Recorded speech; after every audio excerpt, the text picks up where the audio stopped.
Welcome to the Memphis Fitness Collective. I'm your host, David Allen, and on this podcast, I'll be connecting you with the best of the Memphis health and wellness community. Before we dive in, make sure you subscribe to the podcast and check out our website, www.memphisfitnesscollective.com, for all the latest episodes and links to all of our guests. That's memphisfitnesscollective.com. Let's begin. This episode is brought to you by MBS Fitness.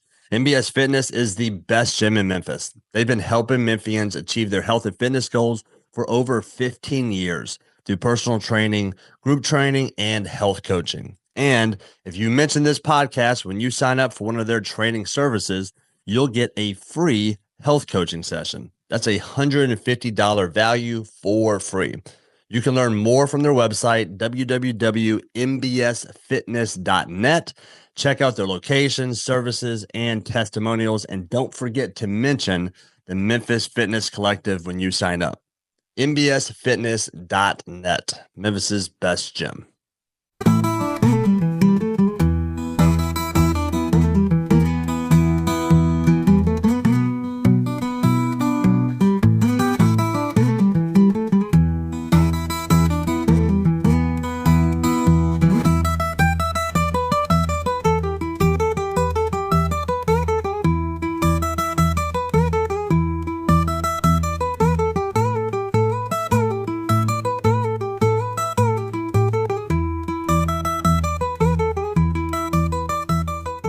Welcome back to the Memphis Fitness Collective. I am your host, David Allen, and I'm here with Natalie Narrow. Hello. And Natalie is a native Memphian. Mm-hmm. She's a board-certified family nurse practitioner with over a decade of experience in hormone therapy and functional medicine, along with certifications in aesthetic and regenerative medical procedures. She works here at Wellness MD, which does aesthetic treatments to make you look and feel great, medical weight loss treatments, functional and integrative medicine to address the root cause of your health issues, and they provide cutting-edge IV therapies to rejuvenate your body. You did really good. Perfect. All right, awesome. All right, Nellie, welcome to the podcast. I'd love to just start with kind of your story. What sent you down this path and got you here today? Well, I've always been really into health as far as, my own health and trying to optimize and make myself a better version of me. And so, my journey started, I was a cheerleader in college. I was fit and I felt great. And then one day I didn't, probably 10 years later. And once I got into my 30s, I started feeling really bad. And Was it like a day? Like it was a slow progression. Yeah. It didn't happen overnight, but I kept going to my physicians that I trusted, and I was a new nurse practitioner at the time. And went to the people that I trusted. I started with my OBGYN. I went to an endocrinologist. I was having heart palpitations. I saw a cardiologist. I was gaining weight aggressively and I couldn't figure it out. So I wasn't the healthiest person at that time. And I knew I needed to change some things, but I also felt so tired that I could be sitting at a stoplight and fall asleep. And you were how old at this time? I was probably in my mid-30s. Oh, wow. Okay. So, yeah. And so I started a job at a part-time position at a men's clinic doing hormone therapy. Yeah. And I would see the almost immediate changes in men and just giving them some testosterone and getting their hormones balanced. And I thought, well, if it's good enough for them, is it going to help me?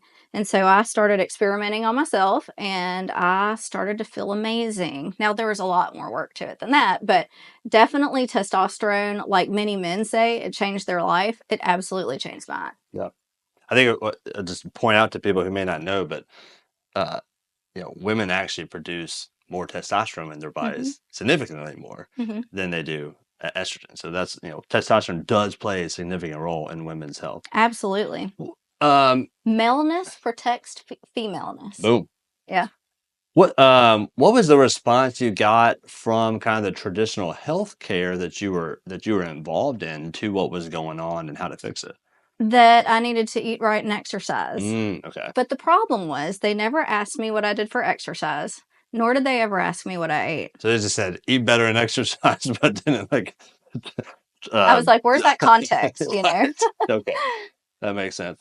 But so then they never did any hormone analysis or checked anything? No, I Okay. did demand that they do some hormone blood work, and I didn't realize at the time, being on birth control pills, that the blood work that I got back masked any hormones that I might have had. Yeah, that makes sense. So, you know, it literally makes your numbers look 0, 0, 0, 0, 0. And so, you know, I went to a friend. I was like, "Look at my numbers. I'm in menopause," because I didn't understand how birth control worked in the body. Is that because birth control? I mean, you're saying It suppresses yeah, so it's not masking ovarian it; it's function. actually suppressing it. Yes. So it's suppressing Yeah, all your estrogen, ovarian progesterone, function and testosterone. and testosterone. Okay. In fact, so bad that there's research that states women make very poor decisions in men because of birth control pills. Because it's, you know, testosterone gives us motivation. Yeah. It, you know, gives us focus. It gives us, you know, energy. And whenever you have that completely suppressed Yeah. and you're not feeling good, you kind of don't make the best decisions for yourself. So potentially, if you're struggling in your relationships in the dating world and you're on Birth birth control control, pills. that could be a causation. Absolutely. Okay. Absolutely. So Okay. birth control, and then of course antidepressants Yeah. is the second thing. Okay. You Yeah. know, I have a lot of women come into me, and I call it like the perimenopausal handbook, or the, you know, the regimen that they put women on, Yeah. which is, you know, an antidepressant, an anti-anxiety medication, and a birth control, some Yeah. form of birth control. Yeah. Bam, bam, bam. Mm-hmm. Okay, so you kind of have having this experience yourself, where it's like, I'm just not getting the answers that Mm-hmm. I'm looking for. You do a little research, a little self trial, realize, oh, this is actually moving me in the right direction. Absolutely. And then does that just send you down the path of It like, starts I me want down the more? path. And so I started Googling, as Yeah. we do, how to treat women's hormones. Because as a provider, as a medical person, we are taught in school that there's certain protocols we go by. And it's like, if this, then that. If this number, then this medication. Right. And, or if this, you know, blood pressure value, or whatever it is, we're taught very closed off protocols. Mhm. And I thought there would be one out there for women's hormones, and there really isn't. Right. It's all about, yes, I do get lab values, of course, and I utilize those, but I have to make it correlate with my patient. Right. What are their symptoms? How do they feel? And so it's a lot of investigation, Yeah. and women are not easy. Yeah. We're complicated creatures. I don't know if you know any women, but I know one. Well, and is that because of like the menstrual cycle and the fact that you do stop that at some point and go through menopause? And the, men, we do have some of that, but not quite as extreme. yeah, y'all go through menopause. Yeah. So, yeah, so with women, menopause plays a factor, of course. It's all about hormone fluctuations. And our hormones, every hormone in our body is a chemical messenger for everything that happens. Mm. And the world is a toxic place. It's hard for us to navigate food. It's hard for us to navigate our careers. It's hard for us to navigate staying out of toxic environments and, you know, staying away from toxic medications. And, you know, whenever you put that much stress on a person of trying to figure it all out, yes, our hormones are very much out of whack. Yep. So there are a lot of outside factors that affect our hormones just as much as it is our natural cycles. Yeah. Okay. Yeah. So it's just a kind of a function of, hey, you're a little bit more complex because you do have some of the natural cycles, but also we live in an environment that's basically new to humans. Yeah. Yeah. There's a way I've heard it said that, you know, your body is a filter for everything, whether that be information, whether that be stimulus, whether that be food. And if you overload that filter, bad things happen. You can't function well. Absolutely. And I call it the bucket of tolerance. Okay, there you go. I like that. Yeah. So you have this bucket of tolerance, and your body's able to okay, you get a little chlorine in your water, you get some synthetic Yeah. hormones in your birth control pills. Maybe we eat a hamburger from a fast food place, and then all of a sudden that bucket starts to fill up. Right. So whenever you get, bit by a tick or you get a certain medication, it can throw you into autoimmune disease. Wow. Yep. Yeah, because basically your body's overwhelmed. Hmm. Yeah. What is functional medicine? I think a lot of people heard that term, but they may not know what it means. So functional medicine is basically getting to the root cause of an issue.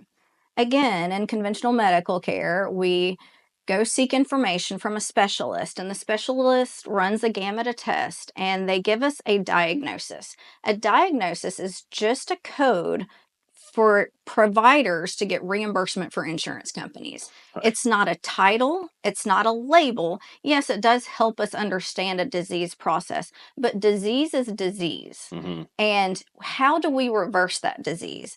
And there are so many people out there that are suffering that can actually reverse their disease dynamic. Mm. Um, and it's not in a magic pill.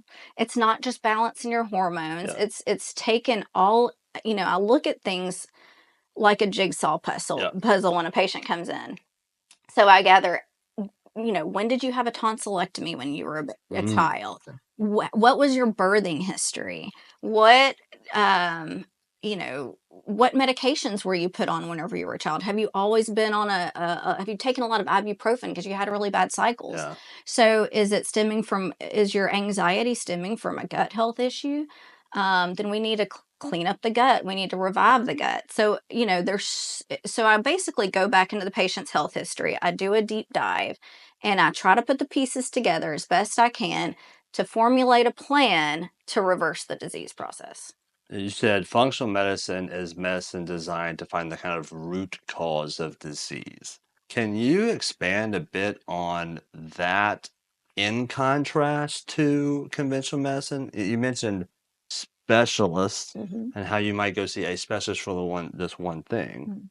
Why is that maybe not the best, or why does that potentially bring risk with it?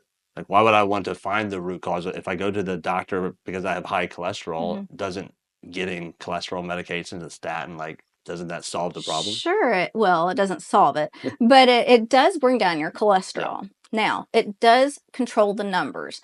And I'm not saying conventional medicine is not something we should do for sure. I still refer patients out to certain things that I that are beyond my scope Yeah. for sure. So, if you have a bad infection, you need Right, right. antibiotics. So I'm definitely don't poo poo anything in conventional medicine, but I just think there's a better way for us to do Yeah. it. And I think the healthcare dynamic, because it's driven by a provider, has to be able to keep their lights on. Right. And so when a patient comes in and they have 5 minutes of their time, to go to look at a couple labs that are based on the average American, and they see, hey, the American Medical Association says your cholesterol should be under 200. And if it's 205, they're talking to you about a statin. Right. The very first thing out of the gate, instead of saying, hey, maybe we need to check your A1C because insulin resistance is actually the leading cause of high cholesterol. Yep. It's not eating too many eggs or eating beef. Yeah. Right. We might just need to cut down on processed foods and Yeah. sugars, and that will lower your cholesterol. And let's give that a try instead of saying, hey, we might just need to eat better. What does that mean for that Yeah. person? Yeah. So it's the conventional medical model does a great job of addressing acute issues. If you Absolutely. get an infection, you Yeah. get in a car wreck, like, Yeah. Please take me to the med and put my leg back on. right. Uh, but it just has some limitations, like you said, is that like your provider may only get to see you for 5 minutes, and that the way it's structured is they're going to run a test, and if A plus B equals C, you get this. Mm-hmm. And one of the reasons it's structured like that is because that is how they are reimbursed. They need to be able to say that I ran this, I saw this, therefore I gave this, and then they can insurance Insurance will will actually reimburse. cover the Right. medication for the patient. And they don't get reimbursed for a 30-minute conversation about their diet. Right. Right. Right. And so functional medicine provides a little bit more opportunity to dive a little bit deeper and kind of say, okay, cholesterol is the symptom, but it may not be the Absolutely. root cause. And in Absolutely. order to find the root cause, I'm going to need more than 5 minutes. Yeah. Yeah. Right. Yeah. Yeah. Yeah. I'm going to have to ask you a few questions Yeah. about your lifestyle. Yeah. So there's been, I think there has been a kind of a big movement towards functional medicine. And one of the reasons I see that is just because it seems like a lot of people are having some like pretty substantial ill health and medical issues that the traditional medical structure doesn't solve. Why do you think that is? Like, why do you think we're seeing so many issues with like gut health and hormones um, and anxiety and mental health? Like, why are we seeing this kind of uptick in that so significantly? Yeah. The simple answer is the world's a toxic place, and we as humans have um, defined our role as having to conquer Mm, everything. You know, we put so much pressure on ourselves to work 80 hours a week, but still provide our families with every bit of time that we can and make sure we're still cooking meals. And I mean, you know, I have many women come to me and they're like, I want my kids to be healthy and I don't want them to eat Cheetos anymore. And you know, so they're in this like spiral of trying to be perfect. yeah. And so perfectionism is definitely something that I see as a Mm, problem. Social media, you know, comparing ourselves yeah. to everyone else out there in America that's living this perfect TikTok life, I guess. Is a result of that just high stress, high anxiety all the Yeah, time, and high just yeah, high stress, high anxiety, but you know, again, but going back to simplicity, good sleep. yeah, You know, having a foundation. If you go to a chiropractor, they're going to look at your feet and how you stand yeah, because your foundation is going to, you know, defer to how your hips are, you know, if you're off kilter. So what is your foundation? What is your foundation in faith? Are you sleeping well? Do you eat the appropriate foods? Like, are yeah, we getting now, you know, you can't be 100% perfect all the time, yeah. but It goes back to the filtered thing. It's like yeah, you can filter things out. we've got Just to yeah, eat like meat yeah, and vegetables and fruit. And if it comes in a box or a bag, it's probably bad for you. Mm. So those things, exercise, yeah, that's yeah. important. So yeah, It's almost as much of what we're not getting as yeah, to what we're getting too much of. yeah, But microplastics, yeah, chlorine in the water, fluoride in the water, you know, everything's toxic. yeah. So we kind of have this basic design where we're meant to intake certain things. These things would be regular exercise, regular good quality sleep, good quality healthy food, and when we do that, that provides our body with The right fuel. yeah, the right fuel, the right health and balance to be able to then take on some of the extra stresses, the extra toxic things. It allows us to take on a stressful day because not every day is super stressful. Take on the hey, I didn't have the cleanest water here because everything else though is in place. But if we're not putting the good things that our body needs and doing some of those Mm-hmm. foundational things, and then on top of that, overexposing ourselves to all the toxicity, whether that be like I said, mental toxicity or actual like Mm-hmm. physical things, and that overwhelms our body. Yep. And that can kind of just send us down this cascade of health issues that can then manifest itself as GI issues, hormone issues, stress, anxiety, all this stuff. And absolutely. And just like I said from birth, you know, unfortunately, our newborn children are coming into this world and they already have 100 and something heavy metal toxicities in their amniotic fluid.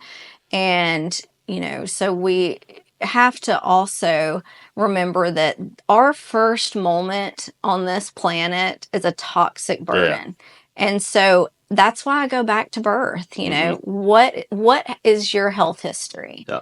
And patients get annoyed with my paperwork. They're like, "Oh gosh, what does it matter if I was bottle fed or breastfed? Mm, It yeah. It matters. matters big time. Oh yeah. I need to know what your immune system started out to Right. be." Can you expand a little bit more on gut health? Mhm. Why that is important and how that plays a role in the rest of our Our gut is our entire immune system. yeah. So whenever we're given antidepressants, NSAIDs, which are ibuprofen or, Aleve or meloxicam. I mean, there's a lot of medications out there where they say you really need to take food with this because it is going to kill your gut. Antibiotics even. Antibiotics go in and clear out the playing field of all the good bacteria. And so there's a lot of, just like I try to get people's hormones balanced, their gut balance is just as important. And there's there's a staying among a lot of functional medicine providers as far as like who's the host. Is your microbiome, which is your gut microbiome, are they the host or are we the host? Well, what would your answer be? We got a lot of bacteria and they have to be in balance. If we do control it, if they control our health, it really is that they are the ones calling the shots. I've heard it said that we have more non-human cells in our body than we have human cells. Yeah, we're very we're a very weird being. Yeah. So you said something that stood out. You said your GI, your gut health, is your immune system, and so kind of tying that back in, would you say that when we fail to take care of that, and we're overburdening it with chemicals and not providing it the nutrients it needs. So what happens is we get sick. Well, so we get sick. And so what happens is, let's say I took an ibuprofen, had a cup of coffee, took my antidepressant and my birth control pill, and, over the years, and this doesn't happen overnight, but over the years, that lining of our gut becomes a little thinner and a little thinner, and we start to, I like to think of it as potholes. Yeah. And we get these potholes in our gut lining.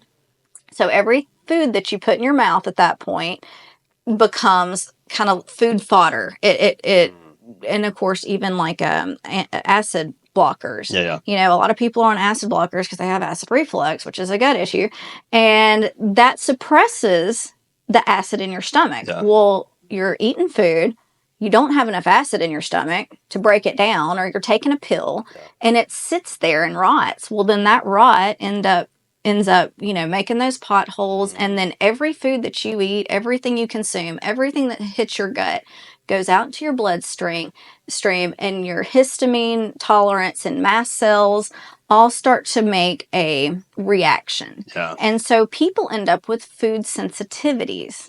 And all of those things can create anxiety, depression. A lot of people that suffer with eczema, asthma, skin irritations, chronic skin irritations, they are typically sensitive to a food. And if they learn about their food sensitivities and they can cut them out and heal their gut, then you can actually reverse autoimmune disease. And then how do you help them find that out? Do you take them through a sensitivity test? Or? We do food sensitivity testing. You can do an elimination diet. No, it takes a lot of time and work. Right, So, by learning your food sensitivities, and it's typically things you eat the most. So a lot of patients come to me and they say, I'm eating so clean. And I look at their diet and they're essentially eating really clean, and they're just discouraged and they can't lose weight and they feel awful. But it might be a cucumber. A cucumber you'd think would ever hurt anybody. But it can be cucumbers. It can be salmon. It can be broccoli. It could just be something that's... You're eating all the time thinking it's healthy, but you're sensitive to it. And you're creating an autoimmune response in your body, which is causing inflammation. It's basically constantly in this inflamed state. How does a food sensitivity test work? Like if I came in, what would I do? Blood draw. So you do blood draw and you send it off. And are they just exposing it to... every possible food? Well, yeah, they have. It comes up in your immunoglobulin test, and so it does trigger certain things. They do apply some. Then in the lab that does that, and makes you get a printout that says like, here's the things. It's red, yellow, green. I mean, they're very easy to understand. Green all day long. Green, good. Yellow, red, no. Is that a permanent thing, or No. so if you kind of address some of the gut health and Mm-hmm. inflammation Mm-hmm. issues, then do you go get another food sensitivity It's not a test? bad idea to do Okay. that. It typically takes, now, I've always learned it takes 3 months to get rid of a food sensitivity. Mm. If you cut it out completely, I tell patients to do 4 months just Yeah. to add that extra little bit of time. Yeah. And then you can re-expose yourself to it, but you don't want to do it like let's say it was salmon that you were sensitive to. You don't want to know that it's salmon, cut it out for 4 months, take one little bite of salmon, and then not eat it again for 3 weeks. Then your body is like, wait, you gave me a little bit. Right. Okay. And then you can Okay. have an exacerbated response 3 weeks later. So you kind of have to, it's almost like inoculation. You have to do like a little bit every day to kind of let your body go, okay, this is okay. This is not. Yeah, just slowly re-exposing it to it so it can adjust. Yeah. Okay, interesting. Is there, so I was just thinking, like, even for myself, being on antibiotics currently, would that throw off the test at all? Absolutely. Yeah. I tell every patient if you've done any antibiotics or steroids 6 weeks within the, you don't want to do a food sensitivity for at least 6 weeks. Okay, you want to get all that out of your system, then your body kind of just And get that back way to your baseline. microbiome comes back Yeah. to where it came from. And it might be worse, but we would know. What do you do to help someone kind of just revitalize their gut? I mean, obviously you got the elimination of things that are creating the inflammation, but what are some of the other things? There's some great supplements, and look, functional medicine does get a bad name because you go to some people, and I try not to be one of those providers that you come to and you leave with $700 worth of supplements, and you got to take 72 things, and you're sitting here thinking, well, I don't know if I feel better or worse about this because I'm taking so much. I can't eat salmon anymore. Now I got to take all this. Yeah, exactly. It's very overwhelming. Right. So I have to make sure, first of all, that the person is in a place of strength to even be able to take these steps. So a lot of this is me talking it out with them. But as far as healing the gut, there's some great supplements out there. I like to use things that have L-glutamine is great for your gut lining. It really feeds the lining of the gut. Things like marshmallow root, slippery elm, aloe vera. It all sounds very soothing. Yeah. And so it kind of goes in and it helps the lining. It's like natural Pepto-Bismol. Got it. And so it helps thicken up or firm up the lining, fill in the potholes, and then, having a good probiotic on board. Right. And you kind of even got to be careful with that too, because, if a patient is full of yeast, you can actually cause an exacerbation. So you have to really. How would you know? I also do gut health testing, which is stool testing. Yeah, okay, so you're testing. Okay, their stool, and I'll look to see, do you have a bacterial overgrowth or a yeast overgrowth? Now, all those tests can be very expensive, so I try to again make sure the patient is in a place that they're ready to do this. Yeah. So I'm not pulling a trigger on something that's really expensive that's not going to be good for them in the long run. Yeah, it would just cause extra stress. And a lot of times we can try some supplements and see if it helps. That's much cheaper. Right. Yeah. Yeah. So it's essentially, hey, like one, we got to make sure you're ready to take this on. Because this is work. This is work for a patient. Because it's totally different habits. Yeah. Patients come in and I think they feel like I'm going to give them this magical cure. And it's not that easy. We really have to dive in. We have to do the work, and they have to be ready for it. Yeah, I mean, that is a kind of byproduct of conventional medication, which is, I've got this, you give me this. Yeah. And it's like, well, it's not quite that simple, right? Like root cause, little bit, it's going to take a little bit more in-depth work on your part, but also a better payoff. Absolutely. Yeah. And how long, how long does it typically take to get someone kind of back to a healthy gut state if they come in? And I'm sure that kind of depends. It depends on how motivated they are. Okay. But I mean, somewhere between 3 to 6 months. Okay. Yeah. And is that like full recovery? I mean, they back to like, let's say that, you got 100% and they're at 50%. I mean, is that back all the way back to 100%? And do they have to worry about it going forward? How do they keep from going back to 50%? So that's two questions. Are they getting all the way back to 100 or close to it? Or? Yeah. Yeah. Yeah. I mean, again, it definitely depends on all the other outliers as far as, let's say they had everything perfect for 6 months, Yeah. and then they ended up with a urinary tract infection. They had to get some antibiotics. Yeah, And, right. okay, Okay, well, now we just knocked that, Yeah.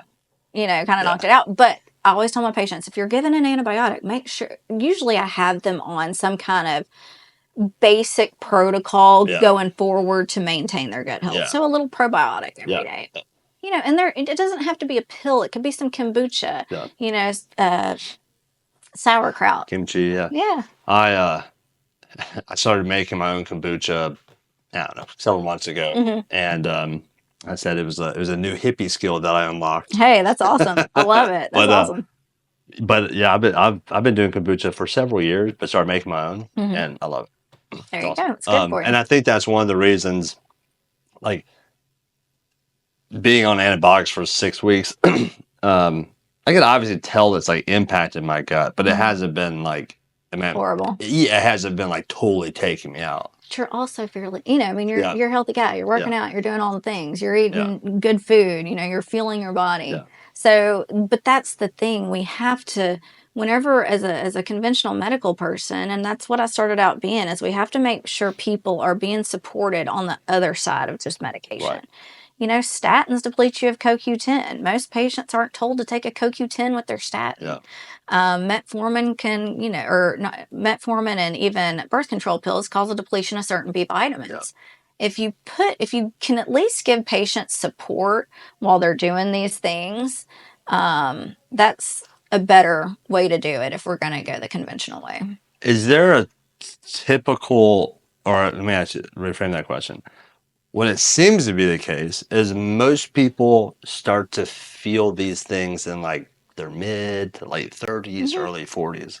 Why is that? I mean, why do we see that kind of being the age range where, right, I feel like I'm falling apart? Yeah, I think that's when our lives get really stressful too. Okay. I think we're seeking out different careers. We're a little bit more aggressive about, I've got to have my 401k full by the age of 55 so I can live on a cruise ship. I don't know, whatever everybody's doing. Nobody wants to work after the age of 55.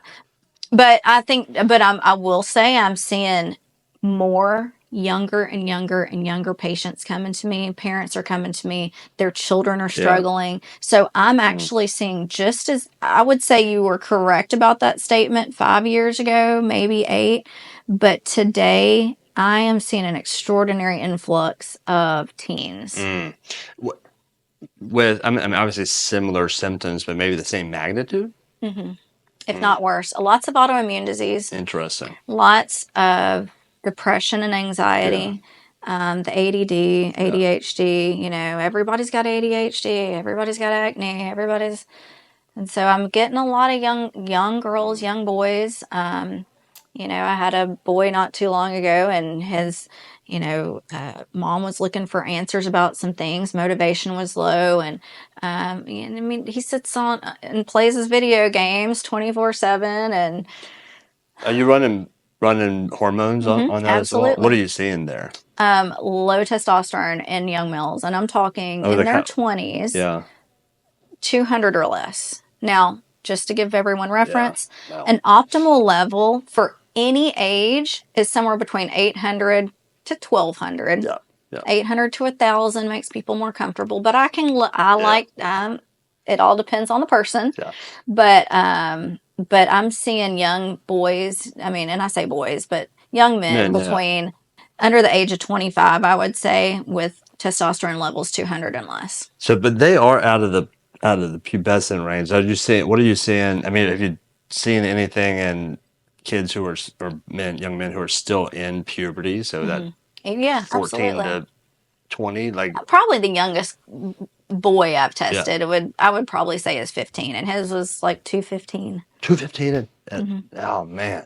But it's, sitting and playing video games, putting a phone in your pocket, your back pocket, your front pocket. I know y'all might have to carry a Merce or something. I don't know, but or put you're saying putting it in near your genital area. Yes, absolutely. We're seeing so much fertility issues, men and women, but the cell phones near our reproductive areas is not a good idea. Laptops, again, it's called a laptop, and people are putting them in their laps, and you're getting a lot Because of of the heat or because of the EMF. EMF waves? Interesting. Okay. That just like, oh, that hurts me. And I got 2 young boys. And I was like, oh my goodness, to think of like a young boy beginning puberty, having like missing out on that period of life because you don't get that again, and not having the appropriate testosterone to like do the And things it's that are needs. affecting their Right. social behavior. For sure. Yeah. Well, yeah, I mean, you got the social structure is different, and we were talking about this in that, going to middle school and high school, if you wanted to talk to girls, your only option was to go up and talk to a girl, or like maybe call them on like the family. Or you fold up a note and send Yeah, it. but you had to engage with them. Yeah. And of course, like you don't know how to do that well. So you get a lot of practice in middle school and high school and then in college. And then eventually you kind of learn how to talk to girls because you get a lot of practice in it. But if the only way you engage in girls is through Snapchat or through text messages, you lose the ability to have a real social connection. Right. And it's like, well, then you might get the date because you talk through text. But on that date, you're unable Y'all are to looking have, at your phone. you can't have a conversation with Yeah. another person.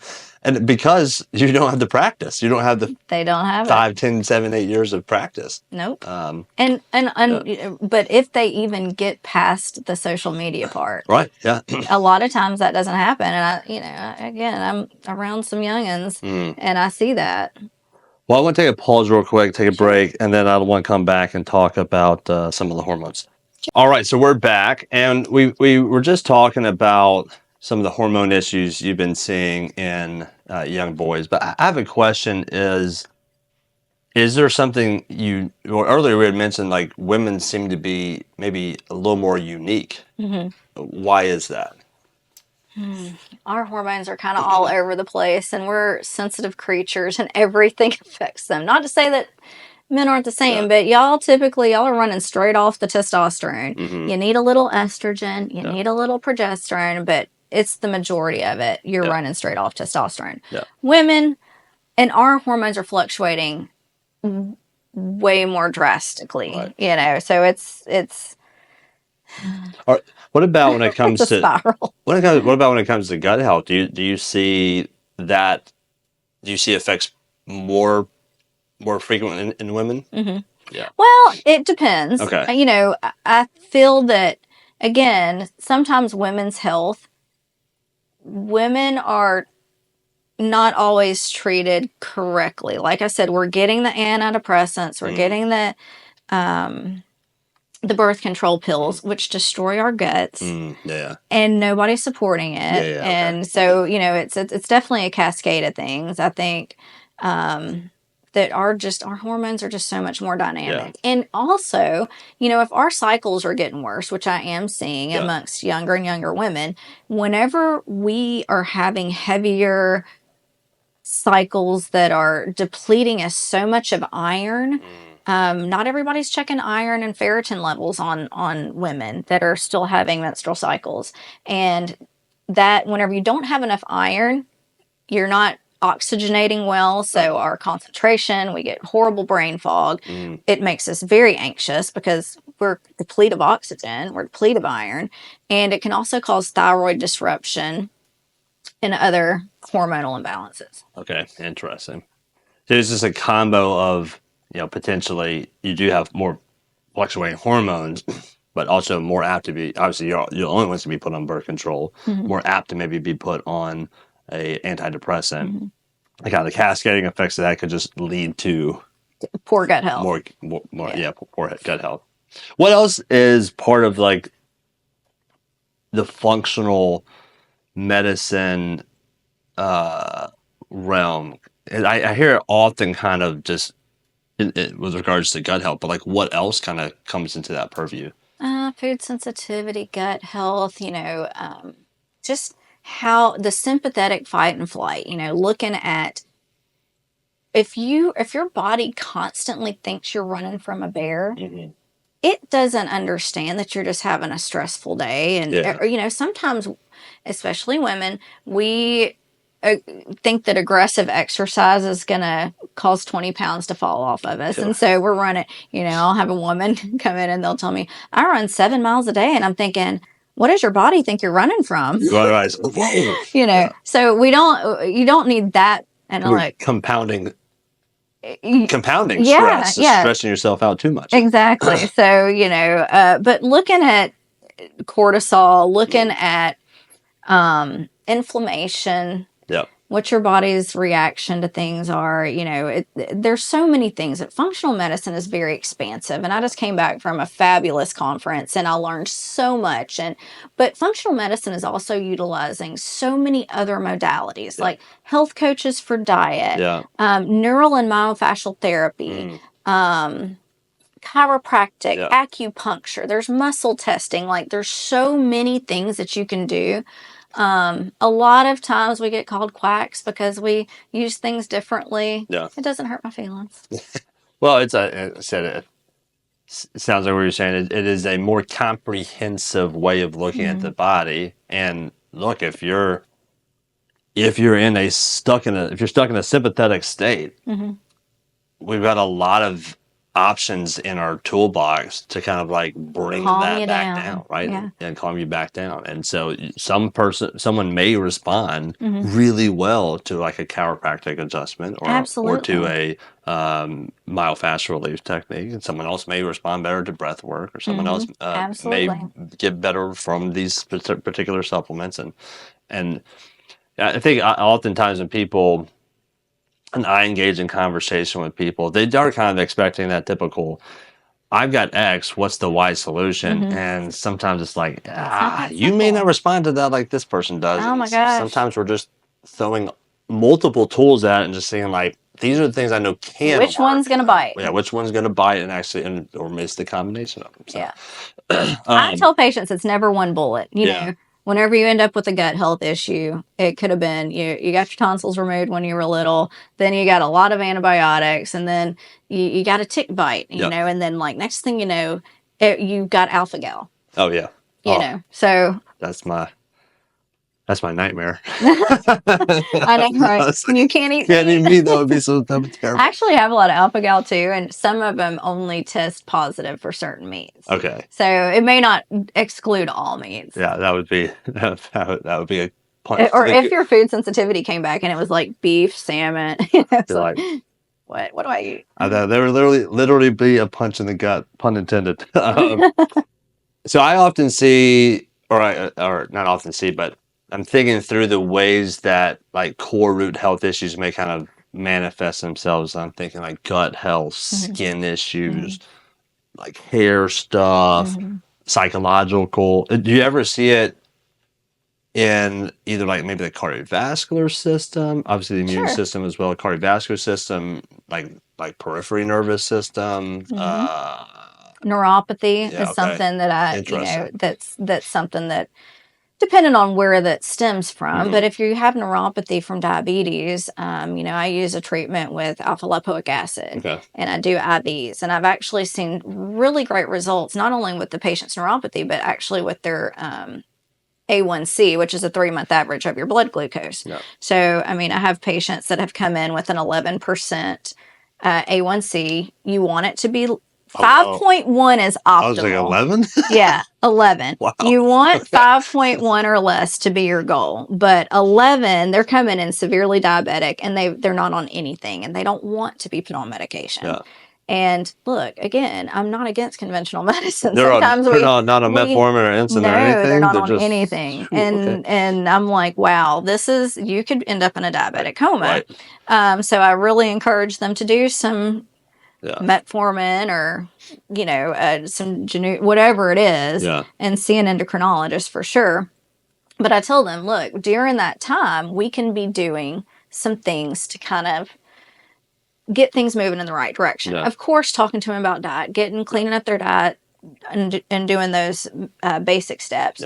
But I've had a patient he was around the 11% phase. He did not do any conventional treatment, and I got his A1. No. None at all. Okay. Wow. And he got his A1C from 11% down to 7-ish. I don't remember the exact numbers. Within 3 months of an IV alpha lipoic acid every week. And no other interventions? Other than his changing his diet a little bit. Okay. Yeah. And he didn't change it drastically. And he really wasn't eating that bad to begin with. You know, it wasn't Mountain Dew or right. Yeah. It was just like he wasn't mainlining donuts. Okay. But wow. Well, yeah. What are some of the treatments that y'all provide here? We do, first, I would say weight loss is a big one. You know, we actually utilize, yes, I know there's weight loss injections out there. We do weight loss injections. And a lot of people that's kind of a controversial thing, but some people need that. Can we pause there and you just kind of expand on that? Like what's y'all's kind of take on GLP-1s and all that? I think they're great. I think they're extraordinary medications for some people. There's no one medication, no supplement, no treatment, no therapy that's right for everybody. But I do think these have been life-saving medications for some patients. And getting them on the right track and reducing inflammation and getting them out of the window where they don't have a cardiac event. Right. Yeah. So, but what we do with ours is we utilize health coaches to get their food right. Yeah. You know, we got to get your food right. I'm supporting the health side of things. I'm making sure that their hormones are balanced. You know, I can't tell you how many patients come in and they've had an autoimmune thyroid disease that no one's ever caught. Wow. And that was the catalyst for a lot of their weight issues. Yeah. And so, you know, I support that. I have health coaches that support the diet portion. And then we try to wean them off of those things.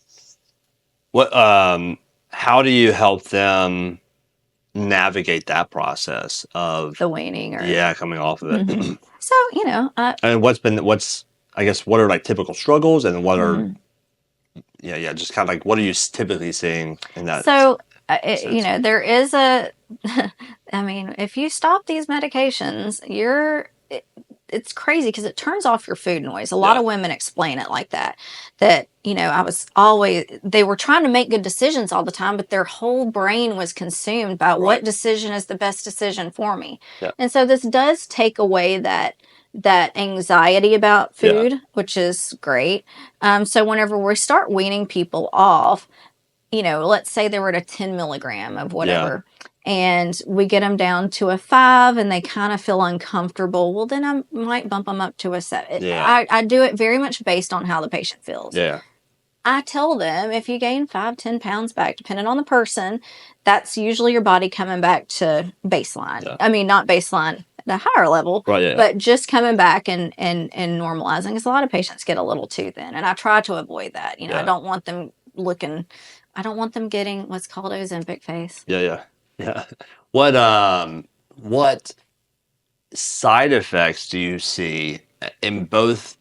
Maybe positive side effects. I have heard that it doesn't just turn down food noise; it turns down other kind of like inflammatory processes. Yeah, and then so positive side effects outside of just weight loss, and then maybe also like any negative side effects that you have to kind of be aware of.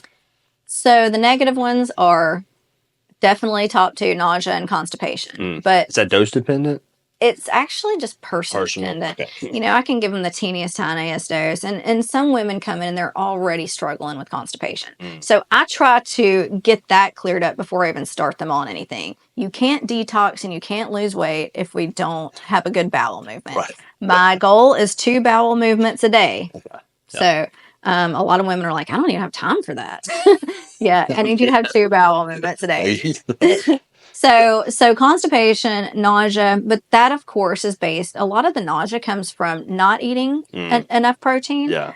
It comes from not being hydrated enough. Yeah. So we really stress the importance of hydration and protein. Those are the top 2. The ones people don't talk about as far as bad side effects, I guess, is women do lose hair on that. Well, I say women, but human beings lose hair on it in general. Is it more pronounced in women than men? I think women are just more aware of of it. it. Yeah. Okay. Yeah. So, hair loss, fatigue, low mood, even. So, I'm trying to counterbalance that. Yeah. And then that is somewhat dose dependent too. Yeah. So, I monitor that. And then, of course, the good benefits. This is really great for people with inflammatory chronic pain conditions. Interesting. Okay. And it's not just people who are, having struggles with weight. Yes, weight causes more joint pain, of course. And so whenever you put somebody who's always had really bad joint pain and they lose weight, of course their joint pain is going to get better. But even patients who aren't heavy, that don't, if we were doing some micro dosing of the medication, their chronic pain is lifted greatly. Interesting. I haven't even heard about microdosing it. How do you help someone navigate whether they should take it or not? Just talking to them. Okay, yeah. Well, first of all, there are some certain things that they have, medical reasons that they would need it. Like we definitely don't typically start anyone on it with a BMI under 25. Making sure that they haven't had any, issues in the past with binge eating disorders or any kind of eating disorders. Right. Even suicidal tendencies. This can actually has been shown to exacerbate some suicidal tendencies. So I thought this was super interesting. I heard some commentary on the data around suicides post gastric bypass. And the reason being is that food was their coping mechanism. And even with all the psychological work they do with gastric bypass, that is still a tough hurdle. You can't prepare yourself for that. And so I actually treat a lot of post gastric bypass patients because what I've seen is a lot of people that have had a gastric bypass typically gain their weight back plus some within 2 years. You still have that food noise, but now you don't have the stomach capacity. Well, the other thing with that is your stomach makes a lot. That's where we actually produce a lot of serotonin. Yeah, right. So then your brain. Psychological. I know. Our gut is very important. Okay, so we got weight loss treatments. What other treatments do you provide? So weight loss is number one. Hormones is probably number two. And I offer the gamut of that, whether that's creams, whether that's injectables, whether that's pellets. I do any of whatever the patient feels comfortable with. I talk to them about all the options and I let the patient is guiding me on what is the best thing for them because I don't live in their skin every day. I don't know what their finances are like. I don't know what their daily schedule is. If you don't have time to even follow a face regimen every night like we all do, then you're probably not going to want to put cream on at the end of the day. Right. Yeah. So, but hormones, IV therapies for sure. We offer several different IV therapies. We offer, a Myers cocktail, which is just a bag of vitamins and minerals, and it kind of gives you a good kickstart. It's great for jet lag. So if you've just come off a plane, planes dehydrate you, everybody. So after you've had a long flight, you want to come in and get a good Myers cocktail. There's some beauty IVs that have some biotin, some immune IVs that help your immune system if you're, trying to get over COVID or the flu or whatever. But we also offer some out of the pocket IVs too, like methylene blue. That's kind of become a fad on social media. But it's very useful. It's great. It says it's antibacterial, antifungal, viral, has those properties. And so it's really good for patients who may struggle with chronic urinary tract infections because I can put a red light therapy on their bladder while they're receiving the treatment and it kind of enhances the effects. Interesting. Because methylene blue, it's a dye and it actually it's really good at sticking to your bladder tissue. Okay, there you go. Okay. But other things, ozone. I think we're one of the only clinics in Memphis that offer IV ozone. Okay, so we were talking about that earlier. What is that? Ozone is oxygen with 3 molecules, like ozone in the air. We talk about, back in the 80s, we couldn't use Aquanet anymore, hairspray, because it was ruining the ozone. Right. But ozone is considered an oxidant, but whenever it hits tissue or blood tissue, it turns into an antioxidant. And so it hyperoxygenates the blood that you're putting ozone in. Interesting. How did you do that? In okay, in my understanding, ozone is a gas. Mm-hmm. How are you doing that through an IV? So I have a machine that turns up. It's hooked up to an oxygen tank. The oxygen tank, I turn on the oxygen tank, it goes to the machine and it turns it into that gas. Okay. And so it pushes it into a syringe. Okay. And I can put it just about anywhere. So I put it into joints, I put it into wounds, I can have patients like who suffer with chronic sinus infections. I can have them not inhale it, because you don't inhale ozone, but I put it in a plunger into the nose and let them hold it. As a gas. As a gas. Okay. And then they blow it out, and it can clear up some chronic sinus issues. You can use it rectally for patients who have Crohn's, or colon cancer, prostate cancer. We don't do that service here, but it can be done at home use. You can ozonate water. You can ozonate oil, and turn it into a topical for treatment. Interesting. Okay. I wonder how that. Have been aware of hyperbaric chambers. Mm-hmm. Yeah. Essentially increasing oxygen concentrations. Interesting. Okay. Very cool. Our bodies like oxygen. Turns out they need it. Really well. Turns out they need it. And we are very poorly oxygenated. How so and why? We don't take. We are go, go, go.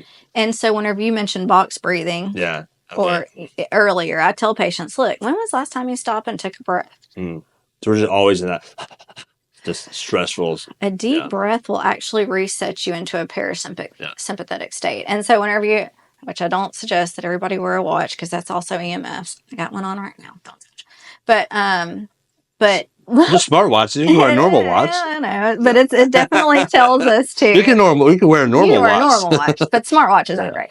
But the watch, will do that thing where it's time to breathe, or it's time to stand, and it's actually not a bad idea, because we don't take deep breaths. Yeah. So yes, we are poorly oxygenated in that way. I just think our air quality is different too.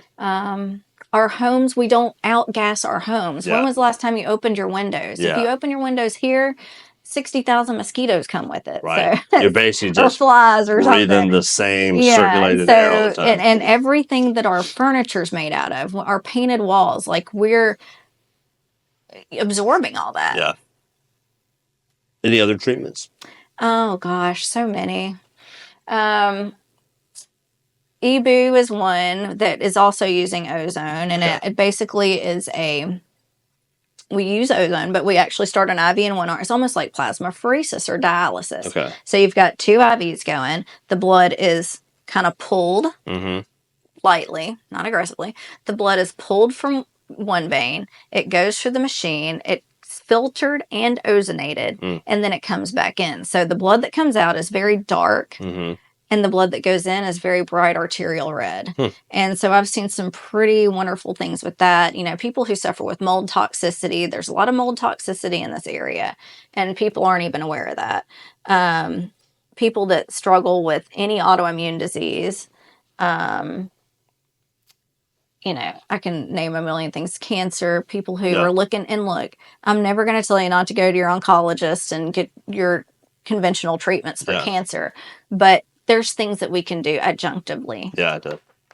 So, I think you hit on a lot of things like that you can help people. Clearly, if they've got some GI issues, they've got some hormonal issues. What if someone came to you and said, I feel pretty good, but I just wonder if I could feel better. What would be like a protocol? I don't know that I don't have mold toxicity, so I'm worried. I'm like, do I have mold toxicity? I don't know.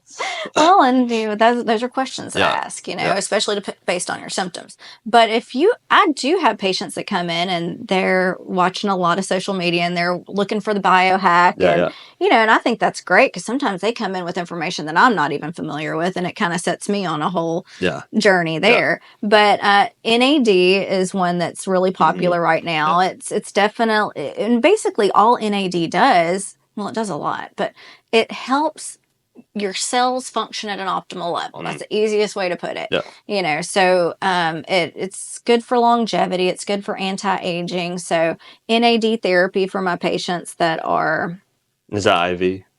you can get it IV. It's Yeah. typically how we start it. Yeah. You can do a 2 hour or 4 hour. Okay. Make you nauseous if you do it too fast, which is why it takes a long Right, time to right. run. But after that, you can do a sub-Q injection. I do one every week. So Oh, I wow, do okay. that. NAD is a wonderful one. You know, we also monitor, like we have a in-body scanner Yeah. that shows like how much muscle you have in each extremity. And that way you can kind of gauge, well, do I need to do more bicep curls on the right? Right. Or we have a Pinoe machine that also tells how you, what's the best thing for your metabolism. So it kind of breaks down your macros for you. Interesting. And it does way more than that. But you know, there's so many things, and it really just depends on the patient. And Yeah. sometimes I forget some of the stuff we do because I've learned so much Right. in such a short span, and I utilize so many things. But it's really about the conversation I have with the patient. What is that patient looking for? Mm-hmm. And once I kind of get to what they want, and I tell the patient, you're going to tell me what you need. Yeah. You know, you're going to guide me through this situation, and anything that you feel is the truth. Yeah, right. And so just believe in the patient and understand that they have someone to collaborate with. Yeah. It's all about collaboration. Awesome. Natalie, thank you so much for coming on the podcast. Absolutely. How can people get in touch with you and get your services? So we're Wellness MD. Our phone number is 901-221-7212, and our website is wellnessmd.clinic. There's tons of information out there on our website, and we have a great administrator who really is great at scheduling and set patients up, and we do a consult, you know, whether that's a phone consult or an in-person consult. That way we know kind of which direction to take you. So, you know, we have health coaches and consultants that are really great at breaking down what a patient needs, then kind of gives me the information prior to. Awesome. Then we have you come in for a big lab panel, and we go from there. All right. Awesome. Check them out, wellnessmd.clinic, and you can also find them at the Memphis Fitness Collective.com website as well. Thank you. Thank you.